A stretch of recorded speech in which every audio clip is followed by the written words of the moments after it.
BJP की राष्ट्रीय कार्यकारिणी की बैठक का आज हैदराबाद में इस बैठक का दूसरा दिन है और ऐसे में राष्ट्रीय अध्यक्ष जेपी नड्डा के संबोधन के साथ इसका आगाज हुआ। जेपी नड्डा ने पीएम मोदी के 8 साल के कार्यकाल की जमकर तारीफ की।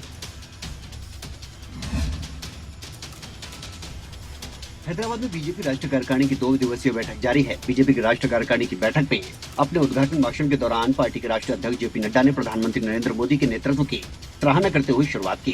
बैठक को संबोधित करते हुए जेपी नड्डा ने पीएम मोदी के 8 साल के कार्यकाल में गरीब कल्याण की उनकी प्रशासनिक योजनाओं, सामाजिक उत्थान की उनकी राष्ट्रपति सोच और सशक्त भारत के निर्माण के उनके संकल्प का अभिवादन किया। जेपी नड्डा ने विशेष रूप से जनधन योजना का जिक्र किया, जिसके अंतर्गत 45 करोड़ हिंदुस्तानियों को देश के प्रधानमंत्री ने आर्थिक रूप से सशक्त किया।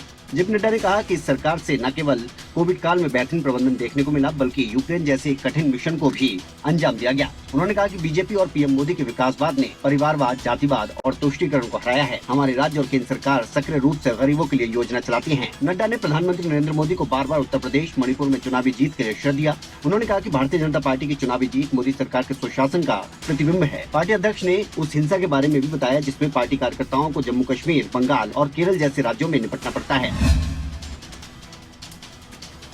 तो इस समय बीजेपी की राष्ट्रीय कार्यकारिणी का महामंथन जारी है। हैदराबाद में ये महामंथन हो रहा है और ऐसे में आज इस राष्ट्रीय कार्यकारिणी की बैठक का दूसरा दिन है।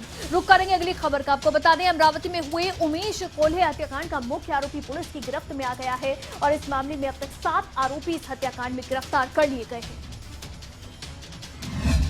अमरावती हत्याकांड का मास्टरमाइंड नागपुर से गिरफ्तार कर लिया गया है। इसके साथ ही महाराष्ट्र पुलिस को बड़ी कामयाबी हाथ लगी। महाराष्ट्र पुलिस ने बताया कि हत्या के मास्टरमाइंड का नाम इरफान खान है। इरफान खान अमरावती के एक रहवर नाम का एनजीओ चलाता है। अमरावती में मेडिकल स्टोर चलाने वाले उमेश कोल्हे की हत्या का मास्टरमाइंड इरफान ही है। इरफान के कहने पर पहले गिरफ्तार किए गए 6 आरोपियों ने मिलकर हत्याकांड को अंजाम दिया था। इरफान के आदेश के बाद इन 6 आरोपियों को बिना कुछ सोचे समझे ही इतनी बड़ी वारदात को अंजाम दे दिया था। कुल मिलाकर इस हत्याकांड में अब तक 7 आरोपी पुलिस की गिरफ्त में हैं। इससे पहले उमेश कोल्हे हत्याकांड में पुलिस ने 6 आरोपियों को गिरफ्तार किया था। उन पर आईपीसी की धारा 302, 120B और 109 के तहत मामला दर्ज किया गया था। प्राथमिक तौर पर यह लग रहा था कि उमेश कोल्हे ने नूपुर शर्मा के समर्थन में सोशल मीडिया पर जो पोस्ट किया था, उसी कारण इस वारदात को अंजाम दिया गया। एटीएस इस बात की भी जांच कर रही है कि क्या इन हत्यारों ने भी उदयपुर में की गई दर्जी कन्हैयालाल की तरह हत्या का पैटर्न तो नहीं बनाया था। इससे पहले पुलिस ने गिरफ्तार किए गए आरोपियों के नाम भी जारी कर दिए थे। अब इसमें 7वां नाम भी शामिल हो गया है, जो कि इस हत्याकांड का मास्टरमाइंड है और इसका नाम इरफान है।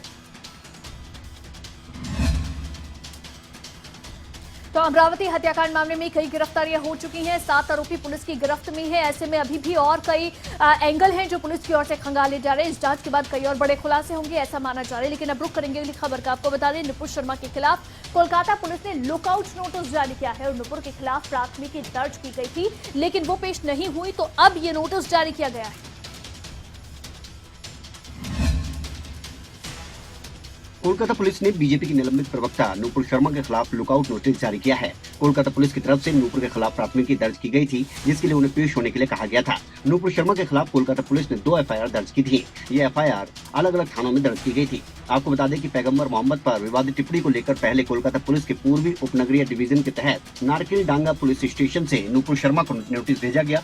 उन्हें 20 जून को पुलिस स्टेशन में उपस्थित होने के लिए कहा गया था। हालांकि नूपुर शर्मा ने सुरक्षा कारणों का हवाला देते हुए अंतिम समय पर आने से इनकार कर दिया। इसके बाद कोलकाता के एक और थाने की तरफ से नूपुर शर्मा के खिलाफ शिकायत दी गई और फिर नूपुर शर्मा को समन जारी किया गया था। नूपुर शर्मा को 25 जून को पुलिस स्टेशन में उपस्थित होना था। हालांकि नूपुर शर्मा का एक पत्र उसी दिन ईमेल के जरिए कोलकाता पुलिस के पास पहुंचा, जिसमें उन्होंने पेश होने के लिए कुछ और समय मांगा। उन्होंने कहा कि अगर वो शहर में आती हैं तो उन्हें हमले की आशंका है। आपको बता दें कि नूपुर शर्मा को लेकर सुप्रीम कोर्ट ने भी सख्त टिप्पणी की थी और उनसे माफी मांगने को भी कहा था, जिसके बाद नूपुर शर्मा और साथ ही बीजेपी भी विपक्ष के निशाने पर है। नुपुर शर्मा के खिलाफ कोलकाता में भी केस दर्ज है और ऐसे में वो पेशी के लिए नहीं पहुंची, तो अब कोलकाता पुलिस की ओर से नुपुर शर्मा के खिलाफ लुकआउट नोटिस जारी किया गया है। यानी कि नुपुर शर्मा की मुश्किलें अभी और बढ़ने वाली हैं। अब एक और खबर आपको बता दें, दरअसल राजस्थान के उदयपुर में दर्जी कन्हैयालाल की हत्या की घटना के बाद यूपी में 4 लोगों को मारने की धमकी मिली है। उनमें हिंदूवादी नेता कमलेश तिवारी की पत्नी का नाम भी शामिल है। उदयपुर में दर्जी कन्हैयालाल की हत्या की घटना के बाद यूपी में 4 लोगों को मारने की धमकी मिली है। सहारनपुर में बजरंग दल के नेता समेत 4 लोगों को ये धमकी दी गई है, जिन्हें चिट्ठी लिखकर मारने की धमकी दी गई है। उनमें हिंदूवादी नेता कमलेश तिवारी की पत्नी का नाम भी शामिल है। आपको बता दें, कमलेश तिवारी की 18 नवंबर 2019 को उनके घर में घुसकर हत्या कर दी गई थी। कमलेश की हत्या के बाद उनकी पत्नी को कई बार धमकियां मिल चुकी हैं। किरण तिवारी को खुर्शीदाबाद थाना स्थित उनके कार्यालय पर चिट्ठी मिली, जो उर्दू में लिखी हुई है। ये चिट्ठी उन्हें 22 जून को मिली थी। धमकी मिलने के बाद उनकी सुरक्षा बढ़ा दी गई है। उनके घर पर पहले से पुलिसकर्मी 24 घंटे मुस्तैद रहते हैं। अब पुलिस मामले की जांच में जुटी हुई है। किरण तिवारी ने कहा है कि जब उदयपुर में ये घटना हुई तब भी मुझे लग रहा था कि अगर ये चिट्ठी पुलिस को मैं नहीं देती हूँ तो पता नहीं मुझे कब और क्या हो जाए। अगर उदयपुर में पुलिस ने इस बात का संज्ञान लिया होता और आरोपियों को जेल भेजा होता तो आज कन्हैया लाल की हत्या नहीं होती। कार्रवाई में ढीलेपन के चलते ये हत्या हुई। फिलहाल किरण तिवारी की सुरक्षा बढ़ा दी गई है। न्यूज डेस्क, खबरें अभी तक।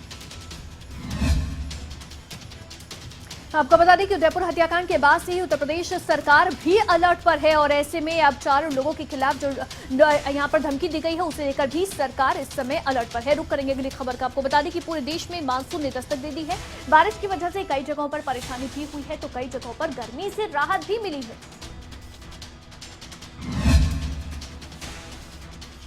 पूरे देश में मानसून समय से 6 दिन पहले ही एक्टिव हो गया। मौसम विभाग ने जानकारी दी कि शनिवार को उत्तरी अरब सागर के हिस्सों, गुजरात और राजस्थान के बाकी इलाकों में भी मानसून पहुंचने के साथ देश भर में छा गया है। मानसून की बारिश कई राज्यों में राहत लेकर आई है। दिल्ली समेत उत्तर भारत के कई राज्यों में बारिश के चलते अधिकतम तापमान में कमी दर्ज की गई है। दिल्ली में जो तापमान अधिकतम 35 डिग्री तक रह रहा था अब वो गिर गया है। मौसम विभाग की माने तो दिल्ली में अगले 4 दिन तक बारिश देखने को मिलेगी और इस दौरान तापमान में भी गिरावट देखने को मिलेगी। मौसम विभाग की तरफ से दी गई जानकारी के मुताबिक उत्तर प्रदेश की बात करें तो अगले 3 दिनों तक यहाँ पर भी तेज बारिश के आसार बने रहेंगे। उत्तर प्रदेश की राजधानी लखनऊ की अगर बात करें तो यहाँ पर तापमान में ज्यादा गिरावट देखने को नहीं मिलेगी। वहीं गाजियाबाद की अगर बात करें तो यहाँ पर भी हाल कुछ ऐसा ही रहेगा। गुजरात की बात करें तो कई हिस्सों में लगातार बारिश से जनजीवन अस्त व्यस्त हो गया। गुजरात के अहमदाबाद में तापमान में गिरावट की बात कही गई है। वहीं गुजरात के कई हिस्से ऐसे हैं जहां पर ज्यादा बारिश हुई है और कई गांवों में पानी भर गया है, सड़कें जलमग्न हो गई हैं। दक्षिण गुजरात के नवसारी और डांग में सुबह से लगातार बारिश हो रही थी और ये बारिश का दौर अब भी जारी है।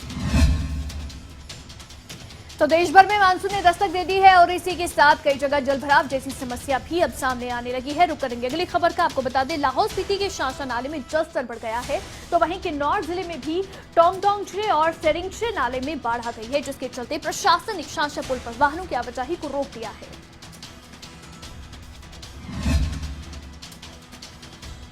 लाहौल स्पीति जिले के उदयपुर उपमंडल के तहत शांशा नाले में शनिवार शाम के समय एक बार फिर से उफान आ गया है, जिसके चलते बीआरओ के अधिकारियों ने नाले से वाहनों की आवाजाही को पूरी तरह से बंद कर दिया।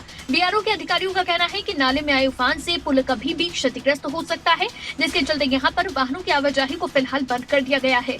बता दें कि पिछले वर्ष भी जुलाई में जहालमा, शांशा और तोजिंग नाले में बाढ़ आने से किसानों की फसलों को भारी नुकसान हुआ था। इस बाढ़ में शांशा पुल भी क्षतिग्रस्त हो गया था। अब 1 साल बाद फिर शनिवार को शांशा नाले ने बाढ़ जैसा भयानक रूप ले लिया, पुल खतरे की जद में आ गया है। तो वहीं किन्नौर जिले में हल्की बारिश के बाद टोंगटोंगचे और सेरिंगचे नाला में बाढ़ आ गई है, जिसके चलते सांगला घाटी के लोगों को प्रशासन ने घाटी के नदी नालों समीप आवाजाही से मनाही की है। जिले में रुक रुक कर बारिश हो रही है, जिसके चलते नदी नाले उफान पर है। हल्की बारिश के बाद ही अब सांगला के टोंगटोंग और सेरिंगचे नाले में बाढ़ ने अपना रौद्र रूप दिखा दिया है, लेकिन ये बारिश खुशी के साथ जिले के लोगों पर आफत बनकर भी बरसती है। पंजाब सरकार की तरफ से गठित नशा विरोधी और गैंगस्टर विरोधी मुहिम के तहत मोहाली पुलिस को एक बड़ी कामयाबी हासिल हुई है। डीएसपी खरड़ विक्रमजीत सिंह बराड़ की अगुवाई में थाना प्रभारी बलूंगी की मदद से सिद्धू मूसेवाला कत्ल केस में शूटरों को पनाह देने वाले राजेंद्र सिंह उर्फ जोकर को 2 साथियों के साथ गिरफ्तार किया गया है, जिनमें देवराज शर्मा, गौरव उर्फ गोरी और बंटी नाम के युवक को गिरफ्तार किया गया है, जिनसे 137 ग्राम हेरोइन, जिसकी अंतर्राष्ट्रीय बाजार में लाखों रुपए कीमत आंकी गई, जबकि ड्रग की कीमत 3 लाख के करीब बताई गई। जो गौरव ਤੇ ਬੰਟੀ ਇਹਨਾਂ ਤੇ ਆਲਰੇਡੀ ਇੱਕ ਮੁਕੱਦਮਾ ਨੰਬਰ 211 307 ਦੇ 25 ਆਮ ਐਕਟ ਦੇ ਅੰਡਰ ਦਰਜ ਹੋਇਆ ਸੀ, ਜਿੰਦੇ ਵਿੱਚ ਇਹਨਾਂ ਦਾ ਐਸੋਸੀਏਟ ਰਜਿੰਦਰ ਸਿੰਘ ਐਲੀਸ ਜੋਕਰ ਹੈ, ਉਹਦੇ ਤੇ ਇਹਨਾਂ ਦਾ ਪਰਚਾ ਦਰਜ ਹੋਇਆ ਸੀ। ਇਹ ਰਜਿੰਦਰ ਸਿੰਘ ਜੋਕਰ ਜੋ ਉਹਦਾ ਨਾਮ ਸਿੱਧੂ ਮੂਸੇਵਾਲਾ ਮਰਡਰ ਕੇਸ ਦੇ ਵਿੱਚ ਦਾ ਨਾਮ ਇਹਦੇ ਵਿੱਚ ਐਸੋਸੀਏਟ ਹੈ। आपको बता दें कि पुलिस अधिकारियों के अनुसार इन आरोपियों के सिद्धू मूसेवाला हत्याकांड और लॉरेंस बिश्नोई गैंग के साथ संबंध की कड़ी सामने आई है। तो सिद्धू मूसेवाला हत्याकांड में कई आरोपियों की गिरफ्तारी हो चुकी है, कई और तक अभी पुलिस के हाथ, कानून के हाथ पहुंचने बाकी हैं, लेकिन बड़ी कामयाबी जो पुलिस के हाथ लगी है कि शूटरों को पनाह देने वाले आरोपियों को भी अब गिरफ्तार कर लिया गया है। अब आपको एक और बड़ी और चौंकाने वाली खबर बता दें। दरअसल जेल में बंद डेरा प्रमुख गुरमीत राम रहीम असली है या नहीं, इसे लेकर इस समय बहस छिड़ी है। अब इसी मामले को लेकर पंजाब एवं हरियाणा हाईकोर्ट में पिटीशन भी दायर की गई है। डेरा प्रमुख गुरमीत राम रहीम को लेकर इस समय एक बड़ा दावा किया जा रहा है। जेल में बंद डेरा प्रमुख गुरमीत राम रहीम असली है या नहीं, इसे लेकर बहस छिड़ी है। दरअसल चंडीगढ़ के रहने वाले डेरे के श्रद्धालु अशोक कुमार और कुछ अन्य ने एक बड़ा दावा किया है। श्रद्धालुओं का कहना है कि असली डेरा प्रमुख का तो राजस्थान के उदयपुर से किडनैप हो चुका है। उन्होंने पंजाब एवं हरियाणा हाईकोर्ट में पिटीशन भी दायर की है, जिसमें जेल से बाहर आकर उत्तर प्रदेश के बागपत आश्रम में रह रहे राम रहीम की जांच की मांग की गई है। उनका कहना है कि इस समय राम रहीम के हाव भाव पहले की तरह नहीं है। उन्होंने हाल ही में कथित डेरा प्रमुख की ओर से जारी वीडियो को गौर से देखा, जिसमें पाया कि डेरा प्रमुख का कद 1 इंच बढ़ गया है। उंगलियों की लंबाई और पैरों का साइज भी बढ़ा हुआ है। वीडियो में दिख रहा है कि उसके चेहरे और हाथों में मास्किंग थी जो बदल गई। पुराने दोस्तों को भी ये नहीं पहचान पाया। पिटीशन दायर करने वालों ने कहा है कि कथित डेरा प्रमुख से कुछ दिन पहले उनके कुछ पुराने दोस्तों ने मुलाकात की थी, जिन्हें वो नहीं पहचान पाए। इससे साफ है कि वो नकली है और असली को लेकर गंभीर चिंता जताई गई है।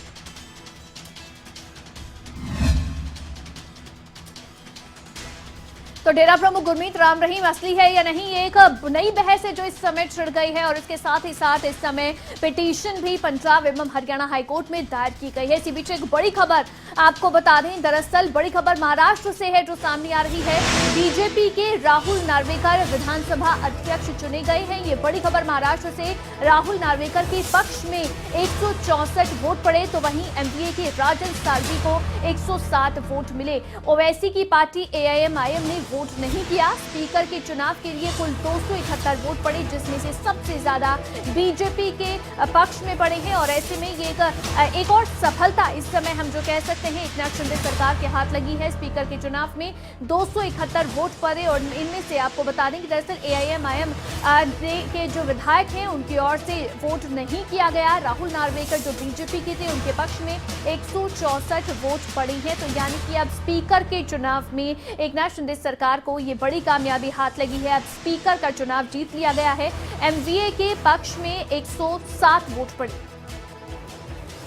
आणि म्हणून मी आपणास विनंती करतो सर्व सन्माननीय सदस्यांच्या वतीने की या सभागृहातील कोणत्याही सन्माननीय सदस्यावर अन्याय होऊ न देता कमी वेळामध्ये सदस्याला त्याच्या मतदारसंघातील समस्या कशा मांडता येतील किंवा विधेयकावर मोजकं व सूचक विचार कसे ठेवता येतील या दृष्टीने आपलं सहकार्य लाभेल। आणि वेळ प्रसंगी सभागृहामध्ये काही चुकीचा प्रमाद घडला तर समज देण्याची जबाबदारी देखील आपली आहे आणि म्हणून आपण न्यायाची कामगिरी उत्तम प्रकारे पार पाडाल व सरकारला वेळोवेळी योग्य मार्गदर्शन किंवा निर्देश द्याल अशी या ठिकाणी मी अपेक्षा बाळगतो। अध्यक्ष महोदय, गेल्या काही 10-15 दिवसामध्ये ज्या काही घडामोडी घडल्या याचे आपण सर्वच जण साक्षीदार आहोत। आज या राज्यामध्ये शिवसेना भारतीय जनता पक्षाचं राज्य स्थापन झालेलं आहे आणि और अब आपको बता दें जेजेपी का गुरुग्राम में महामंथन जारी है। संवाद कार्यक्रम का आगाज हुआ 2 दिवसीय ये कार्यक्रम और ऐसे में पहले दिन राष्ट्रीय अध्यक्ष डॉक्टर अजय सिंह चौटाला ने कार्यकर्ताओं को मिशन 2024 में जुटने को कहा।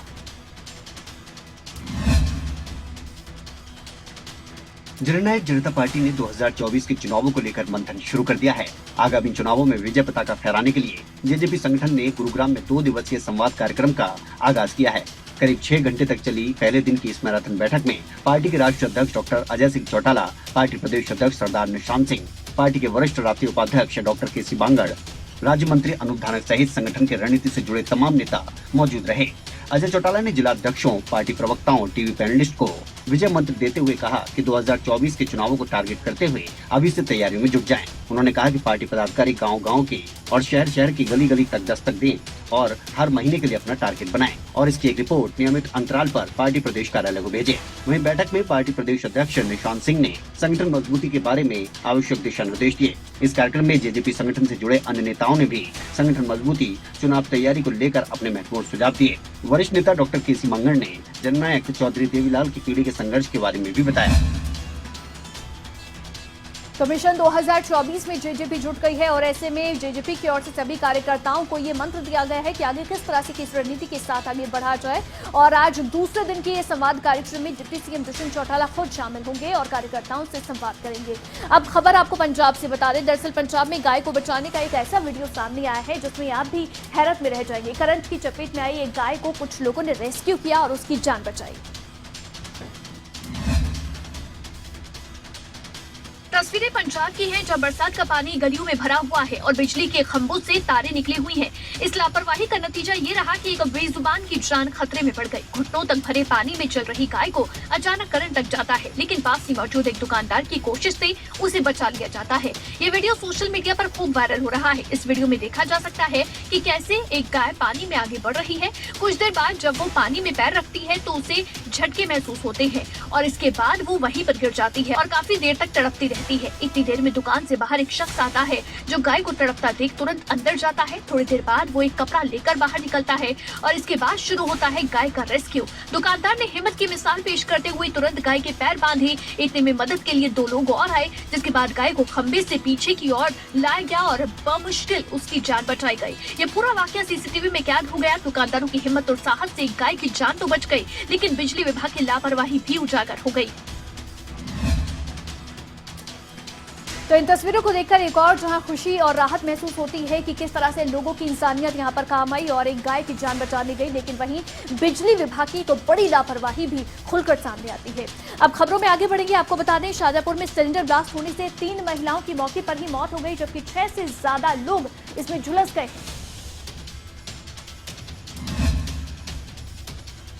शाहजहांपुर में खाना बनाने के दौरान अचानक सिलेंडर ब्लास्ट हो गया। घटना में 3 महिलाओं की मौके पर ही मौत हो गई, जबकि 6 से ज्यादा लोग झुलस गए। झुलसे हुए लोगों को मेडिकल अस्पताल में भर्ती करवाया गया।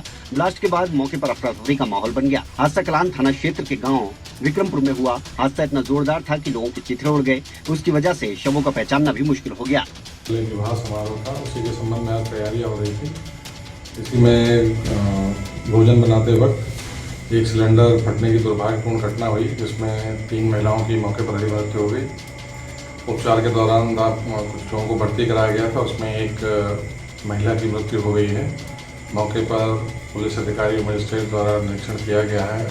विक्रमपुर गांव में वैवाहिक कार्यक्रम के लिए खाना बनाया जा रहा था। इस दौरान गैस सिलेंडर फटने से जोरदार धमाका हुआ। खाना बना रही 3 महिलाओं की मौके पर मौत हो गई। मरने वालों में पूर्व प्रधान भी शामिल है। सिलेंडर में हुए ब्लास्ट से आधा दर्जन से ज्यादा लोग झुलस गए। वहीं मुख्यमंत्री योगी आदित्यनाथ ने भी मृतकों के परिजनों के प्रति संवेदना जाहिर की है। न्यूज डेस्क, खबरें अभी तक। तो सिलेंडर ब्लास्ट होने से ये बड़ा हादसा हुआ है। कई लोग इस ब्लास्ट की चपेट में आ गए। इसी के साथ अब रुक करेंगे अगली खबर का। पंचकूला के बरवाला में एक कंपनी का सैकड़ों एकड़ का फार्म हाउस है, जहां सीएम फ्लाइंग ने छापा मारा और नकली शराब बनवाने के अवैध कारोबार का भंडाफोड़ किया।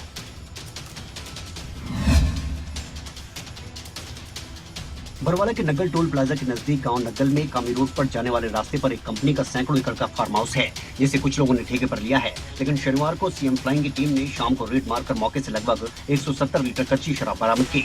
जब सीएम फ्लाइंग ने रेड मारी तो देखा कि मौके पर एक ड्रम में कच्ची शराब का मटेरियल भरा हुआ था। मौके से मिली जानकारी के मुताबिक शराब तैयार हो चुकी थी, बस बोतलों में भरी जानी थी। इस बीच सीएम फ्लाइंग की टीम ने यहाँ पर रेड मारी और कच्ची शराब के इस कारोबार का भंडाफोड़ किया। सीएम फ्लाइंग में इंस्पेक्टर सुरेंद्र के साथ अन्य लोग मौजूद रहे। फिर रामगढ़ चौकी इंचार्ज राजवीर भी मौके पर पहुंचे। पुलिस ने जहां कच्ची शराब को कब्जे में लिया है, वहीं मौके से पकड़े गए एक युवक से भी पूछताछ की जा रही है। आपको बता दें, 25 मई 2021 को बरवाला में बरेली सड़क मार्ग पर 2 मकानों में अवैध शराब बनाने का मामला भी सामने आया था। उसके बाद 29 मई 2021 को ही बरवाला इंडस्ट्री एरिया में एक फैक्ट्री में अवैध शराब का बड़ा जखीरा मिला था। यहाँ लॉकडाउन के दौरान शराब तैयार करके बोतलों में भर सप्लाई की जा रही थी। तारा ठाकुर, पंचकुला, खबरें अभी तक। तो यहाँ पर सीएम फ्लाइंग की रेड हुई और इसके साथ ही अवैध शराब बनाने का जो कारोबार था उसका भंडाफोड़ किया गया है। सीएम फ्लाइंग इन दोनों एक्टिव मोड में है और इस तरह से लगातार छापेमार कार्रवाई सीएम फ्लाइंग की ओर से की जा रही है। खबर अब करनाल से आपको बता दें, दरअसल करनाल के लाडवा रोड पर भीषण हादसा हुआ है। 2 ट्रॉलियों के बीच टक्कर हुई और टक्कर इतनी भयंकर थी कि ट्रॉली में आग लग गई और एक चालक की मौके पर ही मौत हो गई।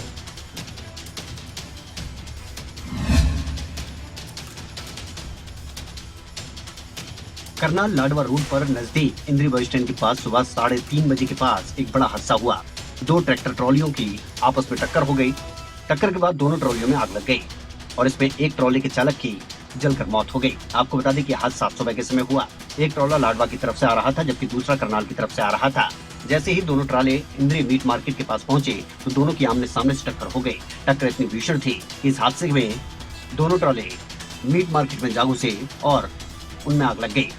आग की वजह से एक चालक की जलकर मौत हो गई जबकि एक क्लीनर गंभीर रूप से झुलस गया। दूसरे ट्रक का ड्राइवर भी मौके से फरार बताया जा रहा है। हालांकि सूचना मिलते ही इंद्री पुलिस और फायर ब्रिगेड की टीमें मौके पर पहुंची और स्थिति को संभालने की कोशिश की। आपको बता दें कि हादसों का ग्राफ लगातार हरियाणा में बढ़ता जा रहा है। इसके पीछे की सबसे बड़ी वजह बताई जा रही है कि लोग लापरवाही से वाहनों को चलाते हैं। हिमांशु नारंग, करनाल, खबरें अभी तक।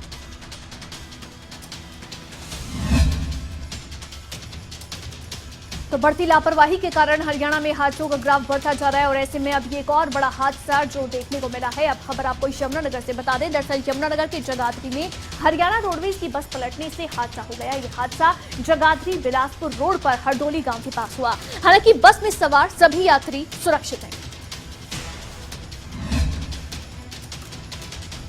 जगाधरी बिलासपुर रोड पर हरियाणा रोडवेज की बस पलटने से हादसा हो गया। बताया जा रहा है कि बस में तकनीकी खराबी थी जिसके चलते बस पलट गई। बस की स्पीड कम होने की वजह से एक बड़ा हादसा टल गया। वहीं बस में सवार 20 से 25 सवारियों को कोई नुकसान नहीं पहुंचा। ड्राइवर को तकनीकी खराबी का पता लगते ही उसने वक्त रहते बस को सड़क किनारे उतार दिया, लेकिन बस सीधा पेड़ से जा टकराई जिससे बस का शीशा टूट गया। बस के ड्राइवर ने बताया कि बस मनाली से यमुनानगर आ रही थी। वहीं बस में सवार यात्रियों ने बताया कि ड्राइवर ने वक्त रहते स्थिति को संभाल लिया, नहीं तो बड़ा हादसा हो सकता था।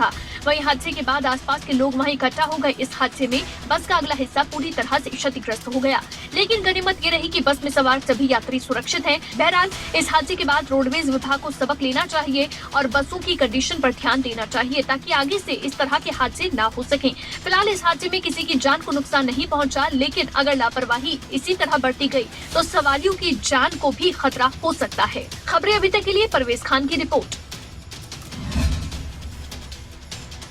तो जगाधरी का ये मामला है जहां हरियाणा रोडवेज की बस पलटी। हालांकि गनीमत ये रही कि बस में सवार सभी यात्री सुरक्षित बच गए, लेकिन आप सोचिए कि अगर सूझबूझ के साथ और समय रहते ड्राइवर यहां सूझबूझ नहीं दिखाता तो फिर एक बड़ा हादसा हो सकता था। रख करेंगे अगली खबर का। आपको बता दें, लाहौल स्पीति में रोजाना 32 किलोमीटर की दूरी तय करने वाले डाक कर्मी को केंद्र सरकार ने मेघदूत पुरस्कार से सम्मानित किया है, जिसके चलते डाक विभाग में तैनात प्रेम लाल को प्रतिष्ठित मेघदूत पुरस्कार से सम्मानित किया गया। बर्फबारी के साथ हर मौसम में लाहौल जैसे दुर्गम इलाके में रोजाना 32 किलोमीटर की दूरी तय करने वाले डाक कर्मी को केंद्र सरकार ने मेघदूत पुरस्कार से सम्मानित किया। लाहौल के गौशाल निवासी डाक विभाग में तैनात प्रेमलाल को प्रतिष्ठित मेघदूत पुरस्कार से नवाजा गया है, क्योंकि वो घाटी के दूर दराज के लोगों को डाक भेजने के लिए रोजाना 32 किलोमीटर की दूरी तय करते हैं। दिल्ली में केंद्रीय मंत्री ने प्रेमलाल को प्रतिष्ठित मेघदूत सम्मान से अलंकृत किया, तो वहीं केंद्रीय संचार मंत्री अश्विनी वैष्णव के हाथों सम्मान पाकर उत्साहित प्रेमलाल ने अपने क्षेत्र के लोगों के लिए काम करते रहने का संकल्प लिया। मंडी मंडल में मेल रनर के पद पर तैनात प्रेमलाल लाहौल के उदयपुर सलंगरा मेल लाइन को कवर करते हुए 32 किलोमीटर की दूरी तय करते हैं। सर्दियों के दौरान बर्फबारी के बीच हिमस्खलन गिरने का खतरा बने रहता है। खराब मौसम के बावजूद प्रेमलाल आगे बढ़ते हुए जोखिम और खतरे से खेलते हुए अपनी दैनिक यात्रा को पूरा करते हैं। बर्फबारी का टाइम होता है जी, काफ़ी बर्फ पड़ती है। उस सुबह जल्दी जाना पड़ता है जी। 16 किलोमीटर उधर, 16 किलोमीटर वापसी आनी पड़ती है। लाहौल स्पीति के गौशाल गांव के रहने वाले प्रेमलाल वाकई में सभी के लिए एक मिसाल हैं, क्योंकि 32 किलोमीटर की दूरी तय करके वो डेली सभी के घर तक डाक पहुंचाने का काम करते हैं।